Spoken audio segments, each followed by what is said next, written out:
Okay, so in this video, we are going to talk about the root test. So I'm just going to go ahead and tell you what it is. So we have some series a sub n, and so the root test is we take the limit as n goes to infinity of the nth root of the absolute value of a sub n. And so this is going to equal some value rho. So this is rho, the Greek letter, not p. They look very similar. You can Google them. It's kind of hard for me to draw them, but it's a little more, I don't know, circular in shape. Anyways, so what we're going to do is we're going to calculate this limit here. So if rho is less than 1, the series converges absolutely, and therefore it converges. If rho is greater than 1 or infinite, then the series diverges, and the test is inconclusive if rho equals 1. So let's go ahead and do it, shall we? So in this case, I'm going to take the limit as n goes to infinity of the nth root of 5n minus 3 over 4n plus 7 to the n. And so in this case, you can also just kind of like see, right? And I guess I'll put the absolute value around it. Boom. Okay, but you can see here, right, that this is just like screaming for the root test because, right, the nth root of something to the nth power, these are just going to cancel out.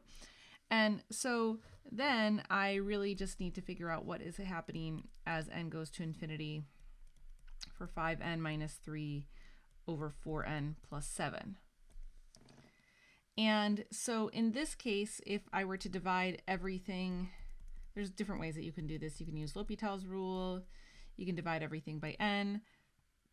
So I'll just go ahead and divide everything by n so that this becomes 5 minus 3 over n over 4 plus 7 over n. But I do get 5 over 4, right? And so in this case, right, that would be a value that is greater than 1. Therefore, this diverges. Okay. So now let's do one more example. So once again, this is kind of one where it feels like we really want to use this root test because obviously when I take the nth root of sine to the nth power, the n's are just going to cancel out. So I'm really trying to determine what is going on as n goes to infinity of sine of 1 over the cube root of n. And so as n goes to infinity, this denominator gets larger and larger, so the entire fraction ends up going to 0. And so sine of 0 just ends up equaling 0. So 0 is less than 1. So that would imply then that this series converges absolutely. And if it converges absolutely, then by the absolute test for convergence, it just converges. So kind of both. Okay, cool. And so that brings us to the end of this video. So I'm going to leave it at that. Just as a reminder, I do have other example videos if you want to see some more of these worked out.